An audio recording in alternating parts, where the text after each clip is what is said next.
मेरे को लगा, मैंने कहा आज बोले ओम अग्नेन सुपथा आराये अस्मान् विश्वानि देववयुनानि युवान् युयोऽध्यसमज्जुहुराणमेनो भूयिष्ठां ते नम उगतिं विधेम। ओम शांति शांति शांति।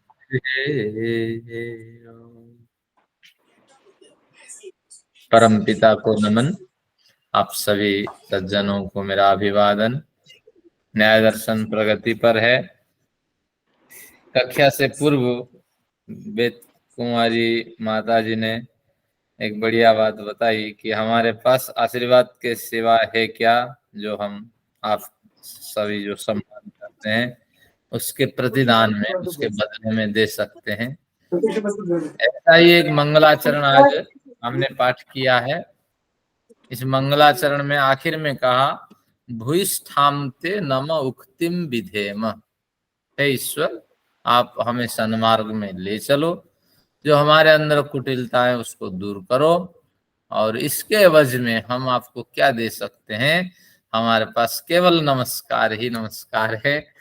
आभार व्यक्त करने के सिवा है क्या? सब कुछ तो आपका दिया हुआ है। और जिन भौतिक पदार्थों को हम देना चाहते हैं, आप अभौतिक हैं, तो उनका आप स्वीकार नहीं करेंगे। केवल भावनात्मक एक अभिवादन है, आपके लिए नमस्कार है, आपके लिए आभार है, आपके लिए कृतज्ञता ज्ञापन है। क्या बढ़िया मंत्र है। भूयिष्ठाम, पर्याप्त नमस्कार, जितना मेरे से हो सके मैं आभार व्यक्त करता हूँ, नमस्कार व्यक्त। मुझे मंत्र बड़ा प्रिय है और सभी को प्रिय है। आइए आज के सत्र देखते हैं। पूर्व सत्र में हमने नए विषय में प्रवेश किया है। 4 प्रमाण उनको असिद्ध मानने की उन्होंने प्रतिज्ञा की है पूर्व पक्षी ने। फिर उन्होंने तर्क रखा कि जो 8 तरह के प्रमाण हमारे सामने आते हैं उनमें से तो 4 मानते हो और 4 नहीं मानते हो। हर एक प्रमाण की बारीकी से भाष्यकार और ने हमारे सामने परिभाषाएं की है। हमें कम से कम जानकारी तो हुई कि संभव क्या होता है, अभाव क्या होता है, अर्थापत्ति क्या होती है, तो इस तरह ऐतिह्य प्रमाण क्या होता है। तो इस तरह कुछ जानकारी हमारे सामने उभर के आई। अब फिर उन्होंने उसका समाधान भी कर दिया। नहीं नहीं, इनका अंतर्भाव हो जाता है अनुमान प्रमाण में तीनों का, और एक जो यह प्रमाण है उसका अंतर्भाव कर देते हैं शब्द प्रमाण में। इस तरह ये ग्रंथकार का कथन था। इसलिए आपको प्रमाण कितने मानने हैं? 4 मानने हैं। तो इसके सपक्ष में महर्षि दयानंद के विचार भी मैंने आपके समक्ष रखा था। जब हमारे पूर्वाचार्यों के कुछ विचार आ जाते हैं हमें दृढ़ता होती है। महर्षि ने खुलापन से कहा, अगर आप 8 नहीं मानना चाहते हैं तो 4 अगर मानते हैं तो कोई हानि नहीं है। महर्षि ने सभी पक्षों का स्वीकार किया है, बड़ी उदारता उनमें थी। तो महर्षि दयानंद का पुनश्च धन्यवाद करते हैं। अब आज के सत्र की ओर चलते हैं। मैं पहले सीट निकालता हूँ और देखते हैं आज कुछ नया हमें मिलेगा।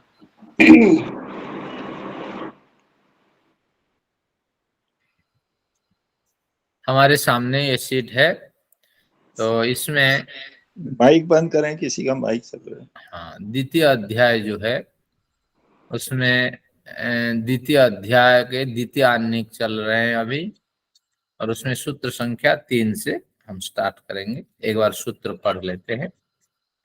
जो प्रश्न उठता है उसका समाधान हो जाने के बाद वो प्रकरण खत्म हो जाता है। आज इसी तरह कुछ लेते हैं। तीसरा सूत्र है अर्थापत्ति बजा साहब 230 नंबर पृष्ठ, और ये आपका पत्रक ये आपको देने विस्मरण रहा। चलिए अब देखते हैं। अर्थापत्ति प्रमाणम अनेकांतिकत्वात्, अर्थापत्ति प्रमाणम अनेकांतिकत्वात् अनैकांतिकत्वात्। उन्होंने कहा ठीक है, आपने चारों परमाणुओं को दो परमाणुओं में बांट दिया, कोई बात नहीं, लेकिन मन में एक प्रश्न उठता है, अर्थापत्ति तो प्रमाण है ही नहीं, अंतर्भाव आप मान लेते हैं, फिर भी अर्थापत्ति है तभी ना अंतर्भाव आप करते हैं। अर्थापत्ति नामक एक कहीं ना कहीं हलचल तो होती है, कहीं ना कहीं एक स्रोत तो दिखाई पड़ता है, जिसको आप अनुमान प्रमाण में घुसाने की कोशिश करते हो। जो हलचल है उसी हलचल को हम पकड़ते हैं, उसी वाइब्रेशन को हम पकड़ते हैं, अर्थापत्ति है। अगर है तो आप उसी को ही अंतर्भावित करते हो, तो वह अर्थापत्ति जिसे आप अंतर्भावित करना चाहते हो, अर्थापत्ति अप्रमाणम, वह अप्रमाण है ही है, वो हलचल व्यर्थ ही, आपने कभी ध्यान नहीं दिया और आपने अनुमान प्रमाण की ओर छलांग लगा ली, ये व्यर्थ आपकी कल्पना रही है। तो इसलिए अर्थापत्ति जो है वो है ही नहीं, वो आपको भ्रांति है, अप्रमाणम।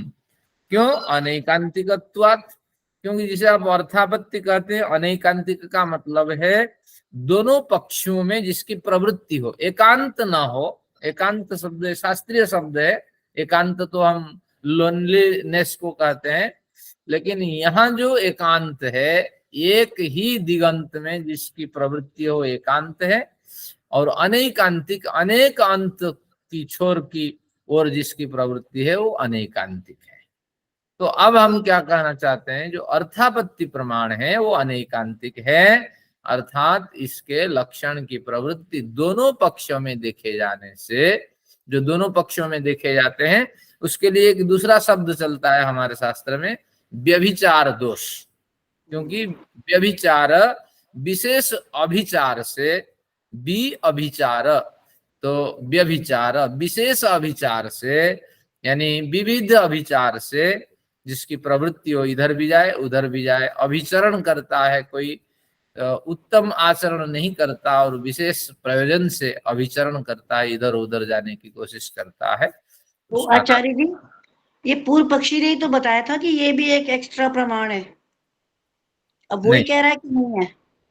हाँ, इसमें कोई पूर्व पक्षी तो होता नहीं है। मन में प्रश्न उठा कि अरे अर्थापत्ति तो है और उसको हम अंतर्भाव करते हैं, वो जो हलचल है उसी हलचल पे हम प्रश्न उठाते हैं। अब अगर अर्थापत्ति है जिसे अंतर्भाव करना चाहते हैं तो उसका अस्तित्व तो है, अगर है तो वह आपको भ्रम है, उसको पकड़ करके आप अनुमान प्रमाण में ठोस रहे हो, तो ये भ्रम है। क्योंकि अर्थापत्ति जो है वह व्यभिचार दोष ग्रसित है। अर्थापत्ति के जो आपने उदाहरण दिए हैं और वो लक्षण दोनों पक्षों की ओर जा रहा है ही नहीं अर्थापत्ति प्रमाण, लेकिन अनुमान का एक भेद है। और अगर आप मानते हैं, लेकिन वह अर्थापत्ति समझ नहीं आया, क्योंकि पहले तो पूर्व पक्षी के विचार सूत्रकार ने उठाए कि चार और प्रमाण भी हैं जिसमें अर्थापत्ति भी है, उन्होंने तो उठाए। हाँ, उसका सूत्रकार हाँ, उसका अंतर्भाव कर दिया हमने पिछले चार में। अब वो फिर कह रहे हैं कि तो होता ही नहीं, जबकि पहले तो उन्होंने ही कहा, खुद ही तो उठाया विचार की होता है वो, और अगले दिन फिर विचार आया, वो होता ही नहीं है। अगले दिन फिर विचार आया कि इस पे और थोड़ा नए विचार हमारे पाठकों को दें। अच्छा, दोबारा विचार आया। हाँ, एक दिन में तो नहीं लिखा गया ना शास्त्र, इस पे और थोड़ा अध्ययन किया जाए। तो इसलिए मनस्थिति के हिसाब से ये ग्रंथ सब लिखे जाते हैं। तो मनुष्यकृत ग्रंथ है, लेकिन इस ग्रंथ में महत्ता होने के कारण इसको ऋषि के स्थान में हम रखते हैं, इसको मुक्ति के ग्रंथ कहते हैं। चलिए, जैसा भी हो, अब इसमें फिर विचार आया, थोड़ा अर्थापत्ति को भली भांति समझे जिसे हम अनुमान में अंतर्भाव करते हैं। तो अब हमारे मित्र सब आ रहे हैं, थोड़ा थोड़ा डिस्टर्ब हो रहा है, चलिए सबके साथ चलना। तो इसमें क्या चलता है, तो जो अर्थापत्ति है अगर वो सत्ता में है, अनुमान में अंतर्भावित करते हैं, उसके जो उदाहरण आपने बताए और जो लक्षण बताए वो घटता नहीं है, वो लक्षण घटता नहीं, क्योंकि उसके दोनों ओर में उस लक्षण की प्रवृत्ति देखी जाती है। अब प्रश्न उठा, कहाँ कहाँ दोनों ओर प्रवृत्ति वो बताओ। अब आपके सामने भाष्यकार ने प्रयत्न किया समझाने का। हमने पढ़ा था वृष्टिषु सत्सु, वृष्टि मेघेषु असत्सु, मेघों के न होने पर वृष्टि नहीं होती।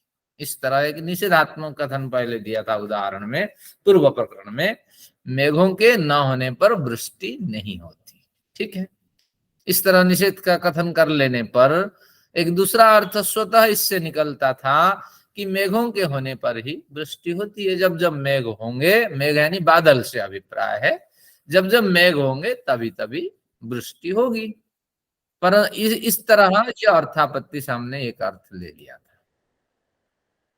अब तीसरा अर्थ उठ करके आ रहा है यहाँ। अगर ये अर्थ अर्थापत्ति मानते हैं, ये भी तो एक अर्थ इससे निकलेगा। जरूरी नहीं कि एक अर्थ से अर्थापत्ति होगी, 4-5 अर्थ भी निकलेंगे। क्या क्या अर्थ निकलेंगे? दोनों अर्थों से भिन्न तीसरा अर्थ भी यहाँ इस प्रकार होगा। मेघों के होने पर कभी कभी वृष्टि नहीं होती है, हमेशा थोड़ी वृष्टि होती है। काले घुंघराल बादल आने पर भी वृष्टि होती है बजाज साहब? हमेशा? बजाज साहब कहते नहीं होती। शास्त्रकार भी यही कहते हैं।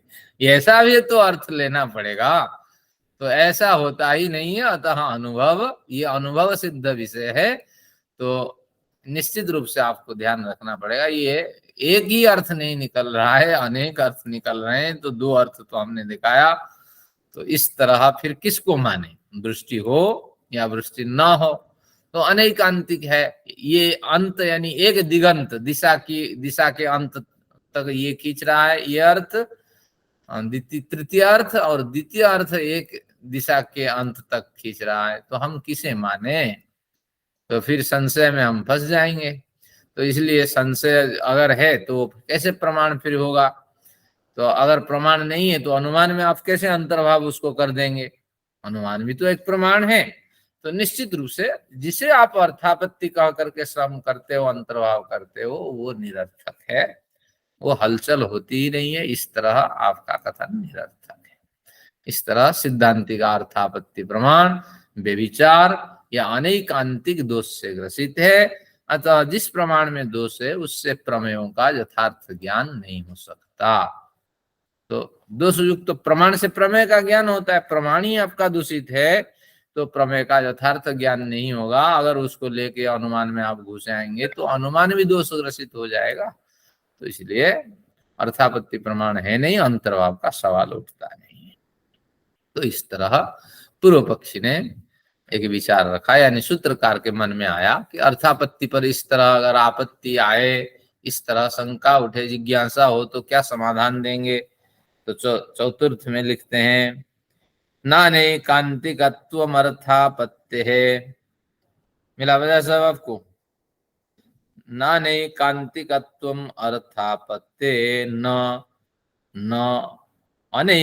अनैकान्तिकत्वम् अर्थापत्ते। ये जो संस्कृत की पंक्ति है, छोटी पंक्ति, उसको पढ़ रहा हूं। अर्थापत्ति के अनैकान्तिकत्व को आप सिद्ध नहीं कर सकते। अर्थापत्ति का मतलब है अर्थ जमा आपत्ति, पति यानी प्राप्ति, पत्ति यानी प्राप्ति। तो अर्थापत्ति का मतलब अर्थ से जो दूसरे अर्थ की प्राप्ति होती है वह अर्थापत्ति। जरूर नहीं एक अर्थ होंगे, अर्थापत्ति से अनेक अर्थ की प्राप्ति होती है। तो इसलिए एक अर्थ की बात नहीं है। यहाँ तो आपने देखा सामने 2 अर्थ आए और बड़े बड़े अर्थ होते हैं, तो इससे बड़े अर्थ हम निकाल सकते हैं। तो इसलिए अर्थापत्ति है, सूर्य डूब गया है। अब कितने अर्थ निकलेंगे बताइए? मेरा सब कितने अर्थ निकलेंगे? सूर्य डूब गया है, और जिसने सुना, जैसी स्थिति जिसके साथ है, सूर्य डूब गया है, तो उतने अर्थ वो निकालेगा। मतलब शाम हो गई है। हाँ, शाम हो गई कहते ही जो जैसी स्थिति के व्यक्ति है, हाँ, अंधेरा हो जाएगा तो जल्दी जल्दी हमें घर चलना है। मजदूर आ रहे, वाह अब तो मजा हो गया, ये तो हमारा समय है। अब मालिक हमारा क्या करेगा? डांट के दिखाए। चलिए थोड़ा विनोद कर लेते। तो इस तरह, और जो डेटिंग में जाना है, जल्दी जल्दी करो, टाइम हो गया, कहीं भाग न जाए। तो बस ये सब इस तरह स्थितियां होती है तो अर्थापत्ति से अनेक अर्थ, एक अर्थ से अनेक अर्थ की प्राप्ति। चलिए कहते हैं अनर्थापत्ता बर्थापत्ति अभिमानात्। ये अनर्थापत्ता, चौथा सूत्र ले रहे हैं, हाँ जी, चौथा सूत्र ले रहे हैं। हाँ चौथा तो ये समाधान है, शंका का समाधान है ये। हाँ समाधान देते हैं। चलिए क्या कहते हैं, अनर्थापत्ता बर्थापत्ति अभिमानात् अनर्थापत्तौ अर्थापत्ति अभिमानात्। अब इसका समाधान आसानी से नहीं करते, थोड़ा लंबा खींच खींच के करते हैं, तो 2-3 सूत्र में समाधान होगा। तो पहले समाधान का पहला पक्ष कहते हैं कि अनर्थापत्तौ, अनर्था जो अर्थापत्ति नहीं है वो अनर्थापत्ति है। तो उस अनर्थापत्ति में जो अर्थापत्ति का स्थल ही नहीं है, उदाहरण में जो तीसरा अर्थ आप निकाल के रखते हो और कहते हो कि ये भी अर्थापत्ति का स्थल है, ये अर्थापत्ति का स्थल नहीं है, ये संधियां हैं, तोड़ेंगे तो अनर्थापत्तौ, फिर अर्थापत्ति अभिमान। अभिमान शब्द का मतलब भ्रम। तो अनर्थापत्ति में अर्थापत्ति का भ्रम आपको हो रहा है। आप जिसे अर्थापत्ति कह रहे हैं निश्चित रूप से, और जो अर्थ लगा रहे हैं, अर्थापत्ति तो ये है, इसमें कोई संदेह नहीं, जितने अर्थ निकलेंगे सभी अर्थापत्ति होंगे, लेकिन जो आप अर्थ लगा रहे हैं वह अनर्थापत्ति है। अर्थापत्ति के लक्षण के अनुरूप अर्थ ग्रहण नहीं हो रहा है, इसलिए अभिमानात्, यानी आपको भ्रम हो रहा है। अर्थापत्ति में, अनर्थापत्ति में अर्थापत्ति का भ्रम होने से आप इस तरह कथन कर रहे हैं।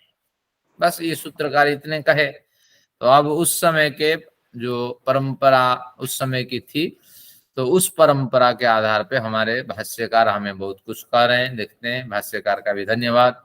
पहले सूत्र समझते हैं। समाधान देते हुए सिद्धांति ने पहले कहा अर्थापत्ति में आपको, अनर्थापत्ति में आपको अर्थापत्ति का अभिमान है, अर्थात भ्रम है। पूर्व पक्षी की युक्ति गलत है, क्योंकि जिस उदाहरण में अर्थापत्ति प्रमाण संगत नहीं हो सकती, अनर्थापत्ति की स्थिति जो है उसी को आपने यानी सिद्धांति ने अर्थापत्ति मान रखा है, तो यह आपका भ्रम है, अर्थात सिद्धांति का भ्रम है। अब उदाहरण प्रस्तुत करते हैं भाष्यकार। बादलों या मेघों के न होने पर वृष्टि नहीं होती, यही तो हमने लक्षण कहा था, इसका अर्थ आपने निकाला था, सकारात्मक अर्थ निकाला था, जब जब बादल होंगे या मेघ होंगे तभी वृष्टि होगी। तो इस उदाहरण में बादलों के होने पर वृष्टि होती है, यह अर्थापत्ति प्रमाण दिखाई पड़ता है, हमने तो यही कहा था। यहाँ सर्वत्र कार्य कारण का संबंध दिखता है, यानी कार्य और कारण क्या है, कारण पूर्वक कार्य होगा, जरूरी नहीं कि कार्य पूर्वक कारण होगा, ये ध्यान आपको रखना है।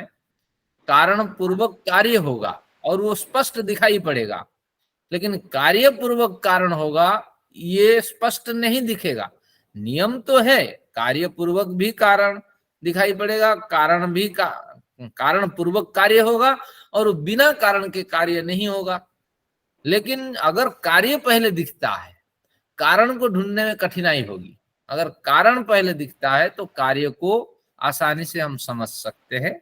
उदाहरण आपके सामने, आप सड़क पे जा रहे हैं तो किसी ने गाड़ी ठोक दी, अगर गाड़ी ठोक दी कार्य तो हो गया, अब कारण ढूंढिए। उसने शराब पी रखी थी, या उसका आप पे ये था द्वेष था, कोई वजह भी हो सकती है, या कोई असावधानी हुई, कुछ तो कारण है जिसके कारण से गाड़ी ठोक गई। तो तात्पर्य ये हुआ कि कार्य से कारण को ढूंढना बड़ा कठिन होता है, लेकिन एक नियम हमारे शास्त्र में बनाया गया है कि कारण पूर्वक कार्य का अनुमान बड़े आसान से हम कर लेते हैं। तो यहाँ देखते हैं, अगर बादलों के होने पर, मेघों के न होने पर वृष्टि नहीं होती है, तो वृष्टि नहीं होना ये कार्य है और मेघों का होना ये कारण है। यहाँ देखते हैं, बादलों के होने पर वृष्टि होती है, वृष्टि होना कार्य है और बादल इसके कारण है। तो यहाँ सर्वत्र कार्य कारण का संबंध दिखता है इन दोनों उदाहरणों में। बिना कारण के कोई सा भी कार्य संपन्न नहीं होता। इस अर्थापत्ति प्रमाण में अगर कोई कहे बादलों के होने पर कभी कभी वृष्टि नहीं होती, तो यहाँ विचारणीय बात यह है कि वृष्टि के न होने रूपी कार्य भी किसी कारण विशेष पर टिका हुआ है। भैया अर्थापत्ति प्रमाण अगर अनुमान में जाता है तो अनुमान तो कार्य कारण का संबंध है। तो अगर बादलों के होने पर वृष्टि नहीं होती तो ये कथन गलत नहीं अर्थापत्ति में, क्योंकि इसका भी कारण आपको ढूंढना पड़ेगा। सारी पॉसिबिलिटीज है लेकिन रिजल्ट नहीं आ रहा है, तो इसका भी कारण आपको ढूंढना पड़ेगा। जैसे कारण ढूंढेंगे आपको मिल जाएंगे। तो कारण क्या है इसमें? वह वायु और बादलों का सटा हुआ होना है। आपके सब कुछ मनोयोग है, आपकी उम्र है, रुचि है और परिवार आपके पूरा धार्मिक है, लेकिन आपसे अच्छा कार्य नहीं हो रहा है, अध्यात्म की ओर प्रवृत्ति नहीं हो रही है, तो निश्चित रूप से इस कार्य के पीछे कारण को आपको ढूंढना पड़ेगा। साधना की कमी है। देखिए बड़े लोग हमारे सामने आए हैं, संध्या पूजन से बहुतों की निवृत्ति हुई है, बहुतों ने बस जीवन को यूं ही व्यसन बना रखा है, क्या करना, इससे मिलेगा क्या। तो निश्चित रूप से इन दोनों में भिन्नता है। जिन्होंने रुचि, निष्ठा और समाधि आदि लगाई है तो उसमें ज्यादा प्रवृत्ति होगी, और जिनमें नहीं है प्रवृत्ति नहीं होगी। तो वही है। तो कार्य तो आपको दिखता है, लेकिन कारण अगर नहीं दिखता तो वो गलत नहीं है, बल्कि कारण को ही ढूंढना चाहिए। और वह कारण जैसे ढूंढा जाएगा वह वायु है और बादलों से सटा हुआ होना है। तो इसलिए कुछ समय एक बादल और वायु की स्थिति ऐसी बनी रहती है कि बादल नीचे नहीं गिरते। तो ऐसी स्थिति में वहां बादल है, मेघ है, इसलिए वृष्टि नहीं हो रही है। तो कार्य और कारण का संबंध खंडित न होने से यहाँ अर्थापत्ति प्रमाण की मर्यादा ज्यों का त्यों बनी रहती है। तो इसलिए अर्थापत्ति प्रमाण कहाँ खंडित हुई? इस अर्थ में खंडित नहीं होगी। जो भी अर्थ इससे और निकालेंगे खंडित नहीं होगी, क्योंकि हर कार्य का कथन होगा तो कारण, हर कारण का कथन होगा तो कार्य। लेकिन कारण पूर्वक कार्य का कथन हो बड़े आसानी से हम समझ जाते हैं, लेकिन कार्य पूर्वक कारण का कथन ढूंढना कठिन है। सड़क पे जा रहे हैं, कोई आपको एक मुक्का मार दिया और बाइक में बैठ के भाग गया, तो आप क्या करेंगे? आप सोचते रहेंगे भैया क्या वजह हो सकती है, क्या है, कहीं धोखे से रामू सामू आपने फ्रेंड समझ के मार तो नहीं दिया। तो इस तरह बच्चे होते हैं। तो इस तरह अब कार्य तो हो गया, कारण को आपको ढूंढना है। तो हर कार्य कारणों पे प्रतिष्ठित है, तो कार्य कारण का संबंध है। तो यहाँ अर्थापत्ति प्रमाण भी कृत हो जाता है, खंडित नहीं होता है इसका अस्तित्व, तभी ना हम अनुमान में इसको अंतर्भावित करते हैं। इस तरह हमें समझाया किसने? भाष्यकार ने। यहाँ कार्य कारण का संबंध दिखता है, बिना कारण के कोई सा भी कार्य संपन्न नहीं होता है। इस अर्थापत्ति प्रमाण के उदाहरण में अगर कोई कहे बादलों के होने पर, हाँ ये हो गई, चर्चा हो गई थी इसकी, आगे देखते हैं। अनेकांतिक अर्थात व्यभिचार हम तभी मानेंगे किसमें? अर्थापत्ति में, जब अर्थापत्ति वाला अर्थ बादलों के होने पर वृष्टि का न होना बिना कारण के प्रवृत्त हो जाए, और कभी कभी कार्य कारण संबंध से प्रवृत्त हो जाए, तभी ना अनेकांतिक होगा। कभी कभी तो बिना कारण के वृष्टि हो जाए और कभी कभी कारण के होने पर वृष्टि हो, तो ऐसा होता तो अनेकांतिक होता, लेकिन ऐसा तो कहीं नहीं है। तो कार्य कारण का संबंध होने से अर्थापत्ति तो है, और यह अर्थापत्ति इतना बलिष्ठ प्रमाण नहीं है, इसलिए अनुमान प्रमाण का एक भेद ये कहा जा सकता है, एक अंग कहा जा सकता है। तो इस तरह उन्होंने पहली बार इसका समाधान किया। फिर अगली बार सूत्र में और अधिक समाधान देते हैं हमें। देखिए क्या कहते हैं 5 नंबर में। हाँ कुछ बड़ा साहब पूछते। हाँ हाँ व्यभिचार वो शास्त्रीय शब्द है, नहीं लोक में जो व्यभिचार है उससे इसका कोई संबंध नहीं है। हाँ वो तो गलत अर्थ में प्रयोग होता है लोक में। नहीं छोटी मात्रा। हाँ बी अभिचार। पहले संशय प्रमाण में भी तो लिए थे इसमें व्यभिचार। हाँ, वो बजाज साहब को भूल जाता है ना। हाँ, तो हमारे दोनों बच्चे कह रहे थे, मेरे एक बेटा है बेटी है, कि बजाज साहब जो लिख के लेते हैं, बड़े तो लिखते हैं, पढ़ते हैं क्या? तो एक दूसरा वो बच्चा कह रहा था, बहुत पढ़ते हैं, अरे वो प्रोफेसर है, आप जानते नहीं हो। तो मैं वहां बैठा था, मैंने कहा बजाज साहब को भूल जाता है, कितना पढ़े हैं।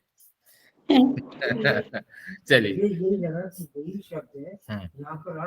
हाँ, बी जमा अभिचार, अभिचार यानी एक निर्दिष्ट दिशा में नहीं जाना, विशेष रूप से, विविध रूप से, हाँ, विशेष विशेष रूप से, विशेष प्रयोजन से अभिचरण करना, यानी एक निर्दिष्ट दिशा में नहीं जाना, भिन्न भिन्न दिशाओं में जाना। मैंने पहले बताया था, आपका ध्यान नहीं था। चलिए आइए सूत्र पे, 5 नंबर सूत्र पे चलते हैं। प्रतिषेध प्रतिषेधा प्रामाण्यम चानैकान्तिकत्वात्, प्रतिषेधा प्रामाण्यम चानैकान्तिकत्वात्, कहते हैं इसका साफ सीधा सा अर्थ है ये, आपका तो अनर्थापत्ति में अर्थापत्ति का भ्रम था, लेकिन आपने जो निषेध वाक्य का प्रयोग किया, वह निषेध वाक्य भी अनैकांतिक है, यानी उसमें व्यभिचार है। निषेध वाक्य दोनों ओर जाने वाला दिखाई पड़ता है। आपने जो तीसरा उदाहरण का अर्थ दिया कि यहाँ भैया बिना कारण के कार्य हो जाता है, कभी कारण के होने पर भी कार्य नहीं होता है, कभी कभी बादल के होने पर भी वृष्टि नहीं होती है। जो आपने इस तरह आरोप लगाया, कारण होने पर कार्य नहीं होती है, बल्कि वह दोनों ओर जाने वाला वाक्य है, यानी वह वाक्य, वह तर्क दोनों दिशाओं को छूने वाला है। तो प्रतिषेध प्रामाण्यम, आपका प्रतिषेध वाक्य जो है अनैकांतिक है, दोनों दिशाओं को छूने वाला है। तो आपका निषेध वाक्य अगर दोनों दिशाओं को छूने वाला है, तो उस आप क्या हमारा सिद्धांत काटेंगे? तो इस तरह सूत्रकार कुछ कहना चाहते हैं, भाष्यकार उसको पुष्ट करेंगे। एक बार फिर सूत्र का अर्थ देखिए, प्रतिषेध अप्रामाण्यम, अगर तोड़ेंगे संधियां, तो जो आपका प्रतिषेध वाक्य है, जिस वाक्य से आप निषेध करते हैं, जिस उदाहरण में आपने बताया था कि बादलों के होने पर भी कभी कभी वृष्टि नहीं होती, तो इस कथन में आपका जो इस तरह कथन हुआ, वह दोनों दिशाओं को छूने वाला है। तो कौन कौन दिशाओं को छूने वाला है, हम पढ़ के समझते हैं इसको। और इसके लिए धन्यवाद हमारे भाष्यकार का, उन्होंने इसको अपनी बुद्धि से परंपरा के साथ जोड़ के प्रस्तुत किया। देखिए, कभी कभी भाष्यकार के विचार हो, हमें सूत्र पे चलना है। अर्थापत्ति से संबंधित आपका निषेध वाक्य अनैकांतिक है, वे विचार से युक्त है। ऐसे में आप हमारे अर्थापत्ति प्रमाण का निषेध क्या करेंगे? जब आपकी जड़ ही हिली हुई है, तो आप क्या पेड़ को खड़े करेंगे? तो तात्पर्य यह हुआ, पूर्व पक्षी का कार्य कारण ज्ञान यथार्थ नहीं है, इतना ही इसका तात्पर्य है। और निश्चित रूप से कार्य कारण का ज्ञान आपका यथार्थ नहीं है, इस भाष्य का यही अर्थ है। आप कार्य कारण का संबंध ही जानते नहीं है। आप कहते हो कि कारण विद्यमान है और कार्य नहीं होता है, तो उस कार्य न होने रूपी कारण को आपको ढूंढना चाहिए। कारण के होने पर कार्य नहीं होता है, क्यों नहीं होता है, वह भी किसी कारण से बंधा हुआ है, तो उसको आपको ढूंढना चाहिए। तो कार्य कारण के ज्ञान न होने से दोनों ओर छूने वाला है आपका कथन। कभी तो आप कारण पूर्वक कार्य भी मान लेते हो, और कभी कारणों के होने पर कार्य मानने के लिए आप तैयार नहीं होते हो। तो यही कथन है। भाष्यकार कुछ और थोड़ा इसमें नमक मिर्च लगा के प्रस्तुत करेंगे। कभी कभी तो कारण से कार्य की, और कभी कभी कारण के अनदेखा करके कार्य की निष्पत्ति मानकर दूसरों के पक्ष का खंडन करने लगते हैं। बस वही कथन है। क्योंकि आप कोई एक दिशा पे चलिए ना, अगर कांग्रेस लीडिंग में है तो कांग्रेस सरकार के आप नेता है, और अगर बीजेपी लीडिंग में है तो बीजेपी सरकार के आप नेता हैं, तो निश्चित रूप से आपको धोखा मिलने वाला है। तो इस तरह आप कारण पूर्वक कार्य का कथन करें। अगर नहीं है तो अनैकांतिक है आपका निषेध वाक्य, विभिन्न दिशाओं में जाने वाला है। पूर्व पक्षी कुछ तर्क देते हैं जिससे और विषय अधिक स्पष्ट होगा। कभी कभी बादलों के होने पर वृष्टि नहीं होती, इस उदाहरण में अयथार्थता तो है, इस उदाहरण में अयथार्थता तो है, निश्चित रूप से यथार्थता इसमें नहीं है। जो अर्थापत्ति प्रमाण की कभी कभी बादलों के होने पर वृष्टि नहीं होती, ठीक है, इस उदाहरण में यथार्थता तो है, अयथार्थता नहीं।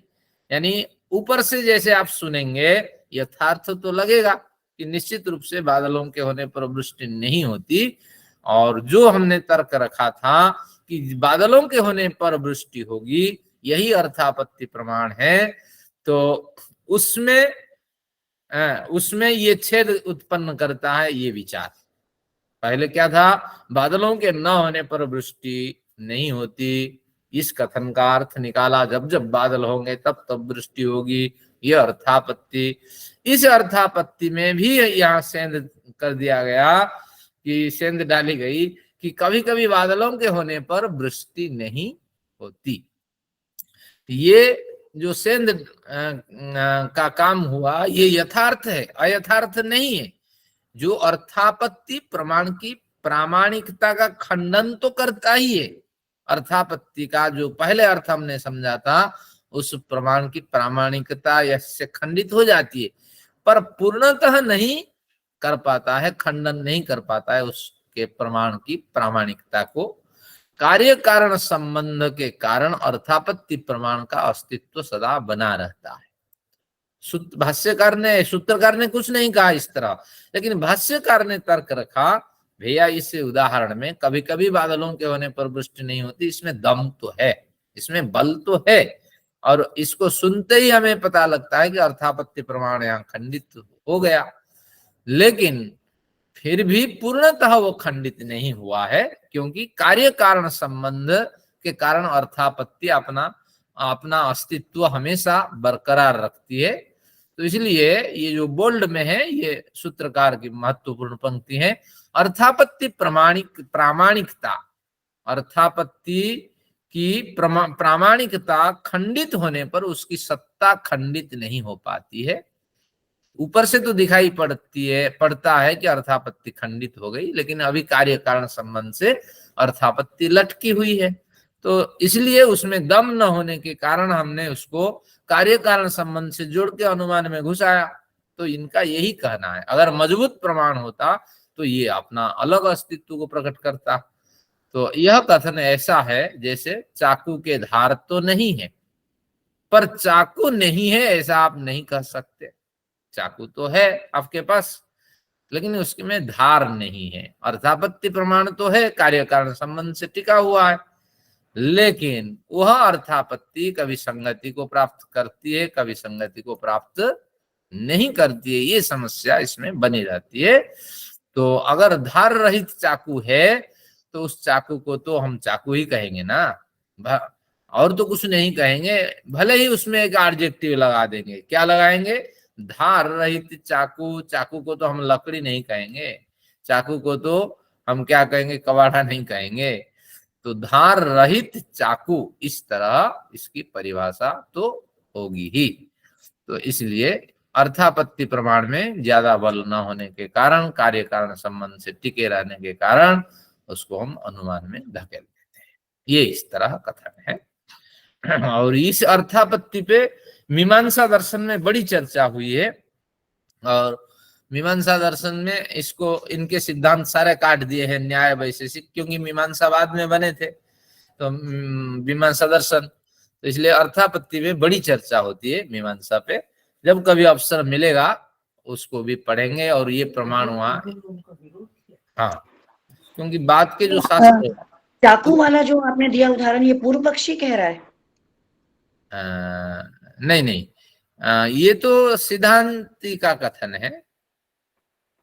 पूर्व पक्षी के विचार को उठा करके सिद्धांति कहता है, यानी भाष्यकार ही अपने विचार रखते हैं, सूत्रकार कुछ नहीं कहते हैं। सूत्रकार तो कह दिए कि आपका अनर्थापत्ति में अर्थापत्ति में भ्रम है, और आपका जो अनैकांतिक वाक्य कहते हैं आप कार्य कारण का ज्ञान नहीं रखते हैं। थोड़ा इसमें भाष्यकार ने अपने विचार रखा, कि इसमें इतना बल नहीं होता है अर्थापत्ति प्रमाण में। पहले तो इसकी प्रामाणिकता खंडित हो जाती है, लेकिन वो अपने अस्तित्व पर फिर भी लड़खड़ाता हुआ वो प्रमाण विद्यमान रहता है। और जैसा चाकू धार रहित हो जाए, यूज भले ही ना करें, लेकिन उसकी परिभाषा तो चाकू ही तो रहेगी, भले ही एडजेक्टिव एक लग जाए। तो इस तरह अर्थापत्ति कमजोर प्रमाण है, ये न्याय दर्शन से हमें पता लगा। लेकिन जैसे मीमांसा पढ़ेंगे, इसको जबरदस्त प्रमाण माना गया अर्थापत्ति को। तो जब उस प्रकरण का अध्ययन करेंगे तभी होगा। चलिए अब देखते हैं सूत्र संख्या 6। अब 6 पे चलते हैं। बजाज साहब समझ में आया? हाँ बढ़िया, आ गया बजाज साहब। करते हैं अब क्या चाहिए। हाँ ठीक है, तो अब 6 पे चलते हैं। 6 पे कहते हैं तद प्रामाण्ये वा नार्थापत्ति अप्रामाण्यम। तद प्रामाण्ये वा नार्थापत्य प्रामाण्यम। तत् प्रामाण्ये वा न अर्थापत्ति अप्रामाण्यम। जो अर्थापत्ति में दम नहीं है, प्रश्न उठा, जब अर्थापत्ति में दम ही नहीं है तो अर्थापत्ति प्रमाण को छोड़ दीजिए। क्यों फिर दम नहीं है, फिर मरी हुई जो लाश है उसको ला करके अंदर घुसाते हो? जब भैया दम ही नहीं है, कार्य कारण पे थोड़ा टिका हुआ है, छोड़ दो ना, हलचल होती नहीं है। हमने पहले ही कहा था अर्थापत्ति प्रमाण में कोई हलचल नहीं है, आप निरर्थक श्रम करते हैं। यहाँ पूर्व पक्षी अपनी ओर इस बात को खींच रहा है कि भैया मेरा पक्ष देखो सिद्ध हो रहा है। तद प्रामाण्य, ये सिद्धांति का वाक्य है, लेकिन सिद्धांति पूर्व पक्षी को उठा करके फिर अपना समाधान दे रहा है। अगर इस तरह हमारे विचार को सुन करके कोई प्रश्न उठाए व पूर्व पक्षी सक्रिय हो जाए, कहे अर्थापत्ति में दम नहीं है भैया, ये प्रमाण के स्तर में जाने का लायक नहीं है, इसमें हलचल ही नहीं है, तो आप निरर्थक क्यों श्रम करके उसको अनुमान में घुसा रहे हो? अस्तित्व है तभी ना अनुमान में आप घुसा रहे हो, अस्तित्व तो मना कर दो, बस काम खत्म। तो तद प्रामाण्य, तो यही प्रमाण मानो कि अर्थापत्ति के उदाहरण प्रस्तुत करते ही उस अर्थापत्ति की प्रामाणिकता खंडित हो जाती है, परंतु कार्य कारण के स्तर पर वो सत्तावान बनी रहती है, लेकिन उसकी प्रामाणिकता में इतना बल नहीं है। तद प्रामाण्य, तो इसलिए उसको न माने। इस तरह अगर हठ आप करते रहेंगे, न अर्थापत्ति अप्रामाण्यम, हम भी हठ करते रहेंगे, न अर्थापत्ति अप्रमाणम, अर्थापत्ति को हम प्रमाण रहित नहीं मान सकते, अर्थापत्ति प्रमाण नहीं, हम ऐसा मान नहीं सकते, क्योंकि हमें दिखता है कार्य कारण पे टिका हुआ होता है, और जहां कार्य कारण पे जो टिका हुआ होता है उसकी किसी न किसी तरह तो परिभाषा होगी ही, और छोटी सी हलचल तो उसमें है ही। अब हलचल को अब हलचल नहीं मान रहे तो ये आपकी भ्रांति है। एक सत्ता प्रामाणिकता खंडित हो जाती है कहीं कहीं, ये कोई मायने नहीं रखता, लेकिन एक पैर से तो वो टिका हुआ है, लंगड़ा है लेकिन है तो आदमी है ना, भले उसकी परिभाषा लंगड़ा हो जाए। तो इसलिए दोनों के विचार रखते हैं। तद प्रामाण्य, आप अगर इसी छोटी सी बात को लेकर के अपना पक्ष को प्रामाणिक सिद्ध करने की कोशिश करेंगे, न अर्थापत्ति अप्रामाण्यम, हमारा पक्ष भी सुन लीजिए, अर्थापत्ति जो प्रमाण है वो अप्रमाण बना रहेगा, अप्रमाण नहीं हो सकता, वो प्रमाण ही बना रहेगा, छोटी सी हलचल के साथ वो विद्यमान रहेगा। और इसलिए अर्थापत्ति को प्रमाण, छोटी सी हलचल वाला प्रमाण मान के हमने अनुमान में अंतर्भाव कर दिया। यही इसका कथन है। देखते हैं क्या कहते हैं सूत्रकार। अर्थापत्ति प्रमाण की प्रामाणिकता खंडित हो जाने पर विद्यमान उसकी सत्ता को आप अगर नहीं मानते, उसकी सत्ता, कार्य कारण की सत्ता विद्यमान है, अगर उसको भी आप नहीं मानते हैं, यानी पूर्व पक्षी को कहते हैं सिद्धांती, और अर्थापत्ति प्रमाण है ही नहीं ऐसा मानते हैं, तो हमारा पक्ष भी सुन लीजिएगा। हम भी उसकी कार्य कारण संबंध रूपी सत्ता के सद्भाव के आधार पर अर्थापत्ति प्रमाण का अस्तित्व मानते हैं और उसे अनुमान प्रमाण में स्थान देते हैं। आपका और कोई दूसरा तर्क हो तो उससे हमारे सिद्धांत का खंडन करके दिखाओ। कोई भी तर्क देंगे तो कार्य कारण से वो जुड़ा रहेगा। तो इसलिए कहते हैं अगर और कोई तर्क हो करके देखा, अगर तर्क नहीं है तो निश्चित रूप से कार्य कारण सत्ता के साथ वो विद्यमान रहती है अर्थापत्ति, और अनेक समय पे वो सटीक अर्थ प्रदान करती है और अनेक समय पे उससे भिन्न भिन्न अर्थ हम निकाल लेते हैं।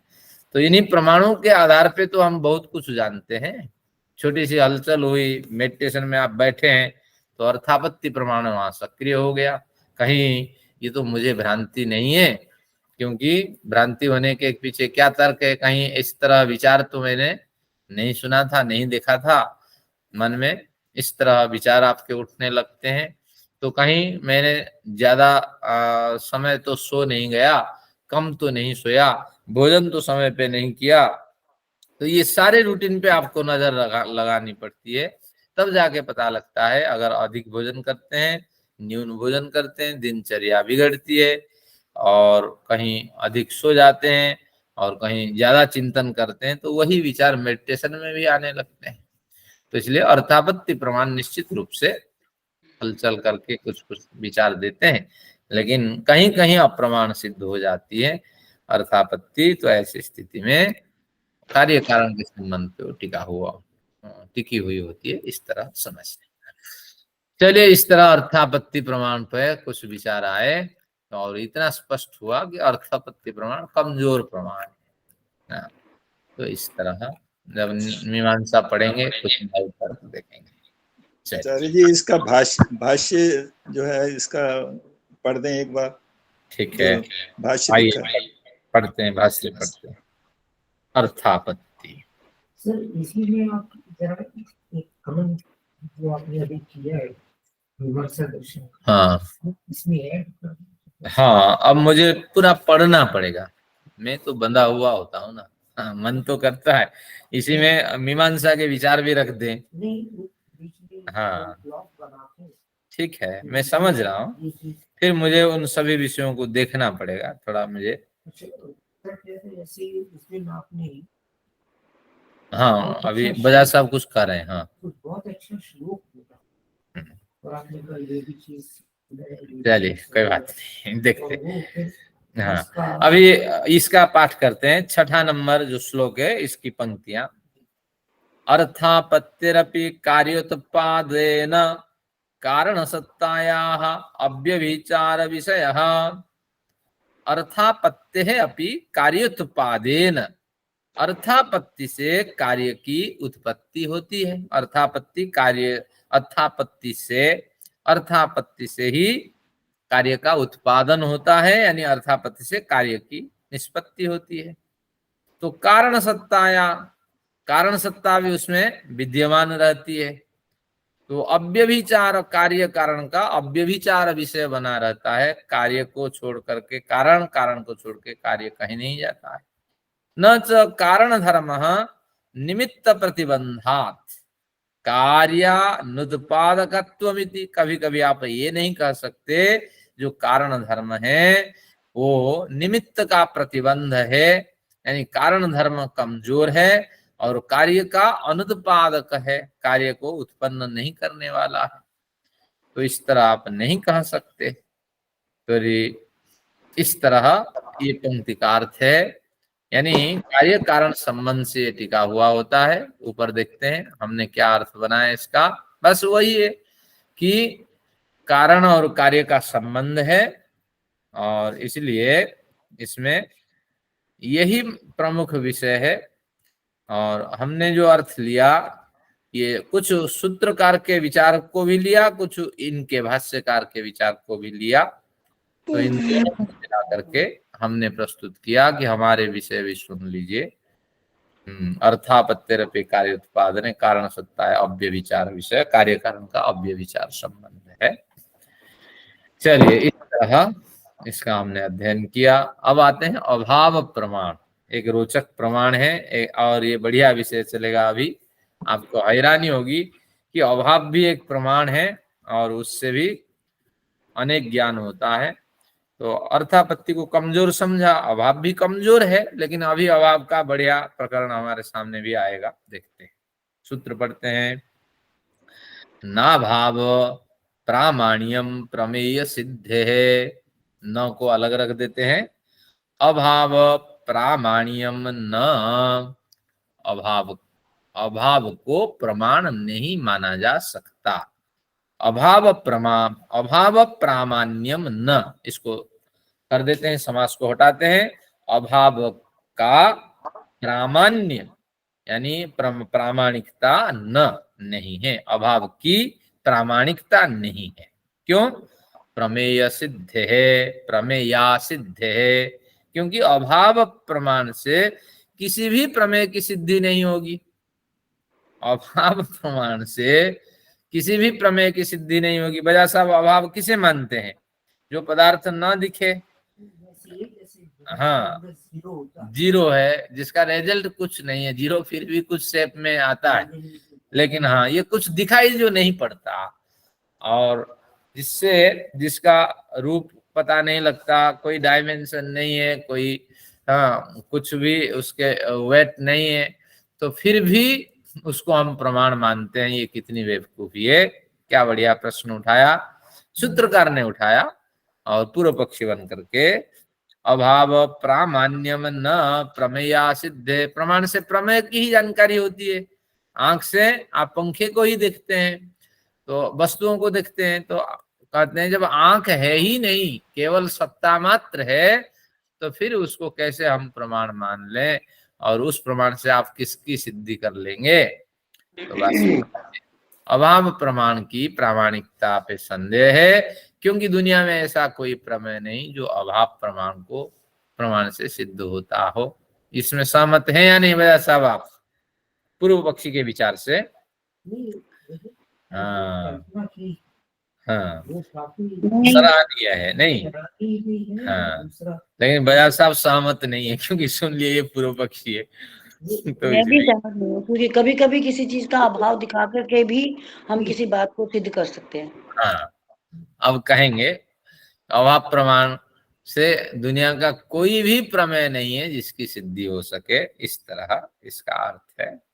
ये हो सकता है कि उसमें जैसे अकाल पड़ता है, तो हम कहेंगे कि वहाँ अकाल पड़ा हुआ है, तो मतलब ये अभाव है, उसमें अनाज का अभाव है, वृष्टि का अभाव है, तो उससे हमने अकाल दिखाया, अकाल तो पड़ा हुआ है। हाँ, तो अभाव से भी तो हमने किसी चीज को दिखाया ही है ना, प्रमेय को। हाँ बिल्कुल, ये बढ़िया प्रकरण है, क्योंकि अभाव, वृष्टि का अभाव आपने दिखाया, अभाव से ही तो ये समस्याएं हुई है, से तो हुआ ये, तो हम दिखा रहे, तो प्रमेय हमारा अकाल है, या भूमि में दरार पड़ी हुई है, क्रैक्स आई हुई हैं, और कुछ और अकाल है, तो उसका कारण फिर वो निकल आया कि अभाव, वृष्टि का अभाव, वृष्टि उससे का हमने ये अपना प्रमेय दिखा दिया, प्रमेय सिद्ध कर दिया। तो यहाँ प्रमेय कौन है, प्रमाण कौन है? अब आपके दरार पड़े हुए हैं और वृष्टि का अभाव है, इन दोनों में प्रमाण प्रमेय का ज्ञान करिए। अभाव तो प्रमाण हो गया, उस अभाव प्रमाण से किसकी सिद्धि होगी?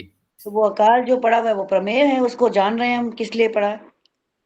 नहीं, अकाल जो प्रमाण है, अकाल प्रमाण है, उससे क्या सिद्ध होगा कि दरार पड़ी हुई है दरारें, तो उसकी सिद्धि होगी। वृष्टि का न होना यह प्रमेय है, तो इस तरह वृष्टि का न होना, दरारें दिखना, पेड़ों के सूख जाना, ये होना कैसे प्रमेय होगा? हम तो जान रहे हैं अकाल का कारण, तो अकाल प्रमेय है जिसको हम जान रहे हैं, उसको जानना चाह रहे हैं ना अकाल को, कि अकाल क्यों हो रहा है।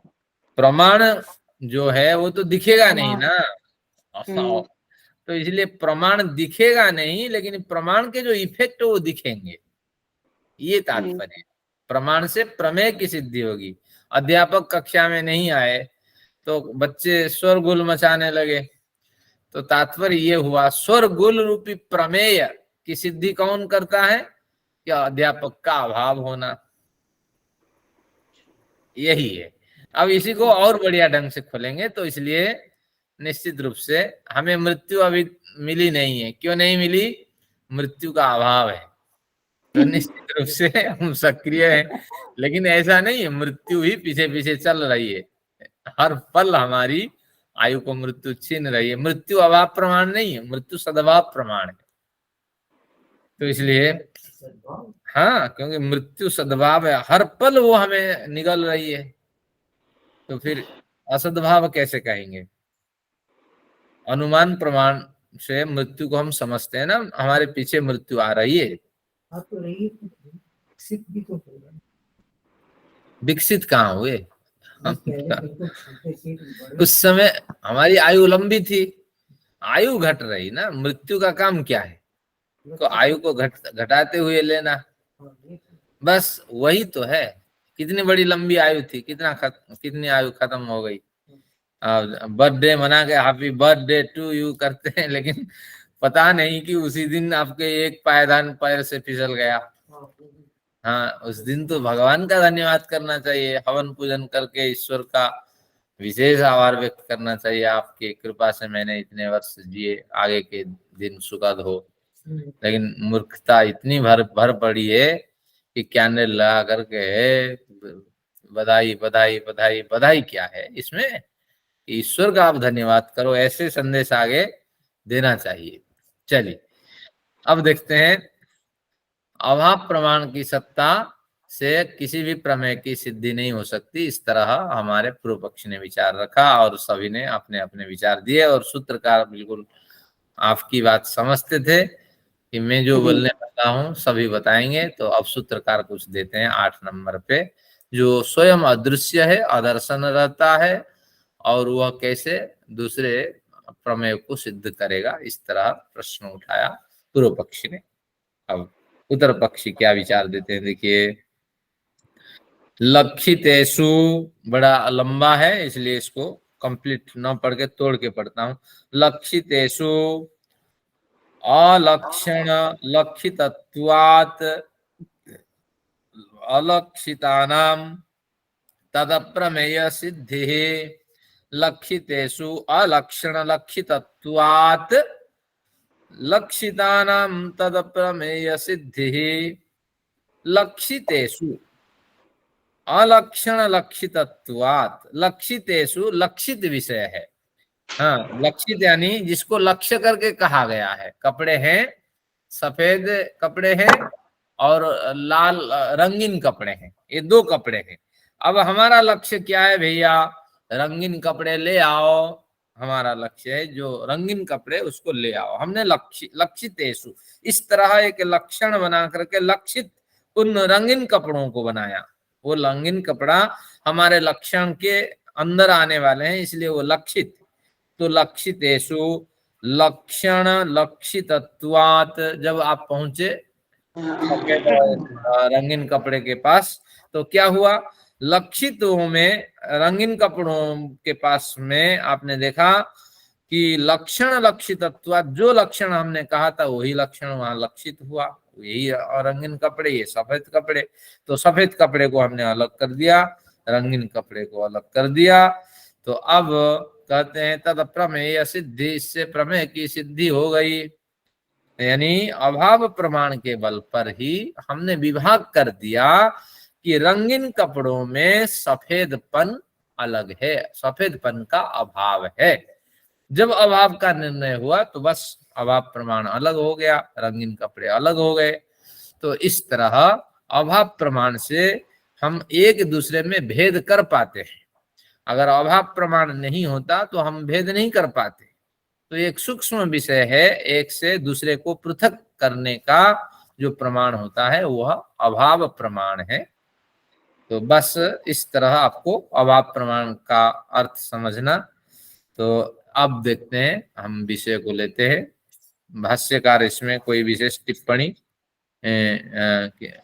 नहीं करते हैं, तो अभी भाष्य को आगे नहीं बढ़ाया हमने, कुछ तो करेंगे विषय पर। अब देखते हैं 8वें सूत्र में क्या अर्थ है। अभाव प्रमाण से हमारे व्यवहारिक जीवन में अनेक प्रमेयों की सिद्धि होती है। ये बात हमने कहाँ से ली? अरे 7 नंबर को हमने छोड़ दिया शायद, 7 नंबर कर लिया। छोड़ दिया, 7 नंबर पे चलते हैं। नहीं, साथ में शंका थी ना, वो हमने ले लिया है। वो कह रहे ना अभाव प्रमाण कुछ होता ही नहीं है, वो प्रमेय, तो हाँ दिखता ही ठीक नहीं है, है। लेकिन हाँ, वो 7 दिखता ही प्रमाण नहीं के है। जो भाष्य था, ठीक है, ये जो पंक्ति मैंने कहाँ से ली, तो इसलिए ये पंक्ति को ढूंढते हुए मैंने देखा इस भाष्य के नीचे लिखा है अभावस्य भूयांसी प्रमेय। अभाव प्रमाण के भूयांसी प्रमेय होते हैं, अनेक प्रमेय होते हैं, इतने प्रमेय की हमारा जीवन उसी से चलता है। तो अभावस्य भूयांसी प्रमेय लोक सिद्ध है, इससे हमारा लोक व्यवहार सिद्ध होता है। वयत्यात, वयत्या का मतलब है, वयत्य हठ को कहते हैं, हठता से उच्यते, आपने इस तरह कहा कि अभाव प्रमाण से दुनिया की कोई प्रमेय सिद्ध नहीं होता है, ये आपकी हठता है। तो ये भाष्यकार की पंक्ति मैंने अपनी शब्दावली में दे दी। अभाव प्रमाण से हमारे सारे जीवन के अनेक प्रमेयों की सिद्धि होती है, हमारे जीवन में अनेक प्रमेयों की सिद्धि होती है। उसे केवल समझने की हमारी कमी है। तो कैसे समझाते हैं, आगे कहा इस सूत्र में कि रंगीन और सादे वस्त्रों में से जिन वस्त्रों को रंगों के अभाव से जान लिया जाता है, अर्थ उल्टा कर दिया जो आपको बताया था, यानी सादे कपड़े लाने के लिए किसको कहा, तो वो समझ लिया कि रंगीन कपड़ों के रंग सादे वस्त्र में नहीं है, उसी का अभाव है। तो इसलिए इनमें सादे वस्त्रों में से जिन वस्त्रों के रंगों के अभाव से जिन वस्त्रों को जान लिया जाता है, ये सादे वस्त्र अभाव प्रमाण के प्रमेय हैं, क्योंकि इन सादे वस्त्रों में रंगीन वस्त्र, रंगीन का जो रंग का जो स्वरूप है वो नहीं है। तो ऐसे अन्य उदाहरण समझ लेने चाहिए। तो इसलिए अभाव प्रमाण में सारा व्यवहार हमारा सिद्ध होता है, ये महत्वपूर्ण प्रमाण है। लेकिन आगे इस प्रमाण पे भी वो हथियार चलाएंगे कि इस प्रमाण में इतनी जान नहीं है, लेकिन ये फिर भी लड़खड़ाता हुआ ये प्रमाण अपनी हलचल सक्रिय बनाता है, और फिर इसीलिए इसको उठाकर एक उदाहरण में और दे रही हूँ, आप गवर्नमेंट ऑफिस में पहले कुछ कुछ काम होता था, जाते थे तो आप चले गए, वहां देखा है वो ऑफिसर बैठा ही नहीं है वहां पे। हाँ बिल्कुल, तो इसलिए अभाव प्रमाण तो है ही। तो फिर इस तरह आज का प्रकरण यही समाप्त होता है। हमने अर्थापत्ति, अभाव प्रमाण का खंडन भी पढ़ा, मंडन भी पढ़ा, और अंतर्भाव भी पढ़ा। ये फिर भी कमजोर है, और उस अंतर्भाव का प्रकरण आगे कंटिन्यू होगा। क्यों इसको हमने, जब इसका सत्ता आप मान रहे हो, अभाव प्रमाण है, मंडन भी कर रहे हो, तो अंतर्भाव क्यों करते हो, क्योंकि इसमें इतना बल है नहीं। तो क्या बल नहीं है, इसको अगले में देखते हैं। और भाष्यकार तो स्वयं कहते हैं इससे संसार के अनेक पदार्थों की सिद्धि होती है। चलिए, कुछ ज्ञान में हमारी जब वृद्धि। इसका अनुमान प्रमाण में क्यों करेंगे, तो यथार्थ ही है। आप गए, आपने देखा कि ये चीज हो रही है, अभाव है तो है, वो तो वो अनुमान थोड़ी लगाया, वो तो दिख रहा है, प्रत्यक्ष दिख रहा है कि अनुमान अभी तो अभाव है। आपने अर्थापत्ति को जब पढ़ा था, लग रहा था भैया है तो कार्य कारण से टिका हुआ है, महत्वपूर्ण है, लेकिन उसमें भी तो नुस्ख निकाला ना, नहीं नहीं इसमें इतना बल नहीं है, क्योंकि प्रामाणिकता खंडित होती है, सत्ता पे ये अर्थापत्ति टिकी होती है। तो इस पे भी अगले में निकालेंगे कि अंतर्भाव के क्या वजह है, अंतर्भाव के स्वरूप भी बताएंगे, कितनी बारीकी से वो समझाते हैं प्रमाणों को, देखिए, ताकि हम प्रमाणों को समझ सकें। चलिए, धन्यवाद भाष्यकार और सूत्रकारों का। तो और आइए हमारा बात करते हैं, कुछ अध्ययन हो गया। ओम द्यौः शान्तिरन्तरिक्षं शान्तिः, पृथिवी शान्तिरापः शान्तिरोषधयः, शान्तिः वनस्पतयः, शान्तिर्विश्वे देवाः, शान्तिर्ब्रह्म शान्तिः, सर्वं शान्तिः, शान्तिरेव शान्तिः, सामा शान्तिरेधि। ओम शान्तिः शान्तिः शान्तिः। वैदिक अभिवादन सभी को, सब प्रेम नमस्ते। और आज का पत्र औपचारिक रूप से समाप्त हुआ। जिनको जाना जा सकते हैं और जिनको रुकना है रुक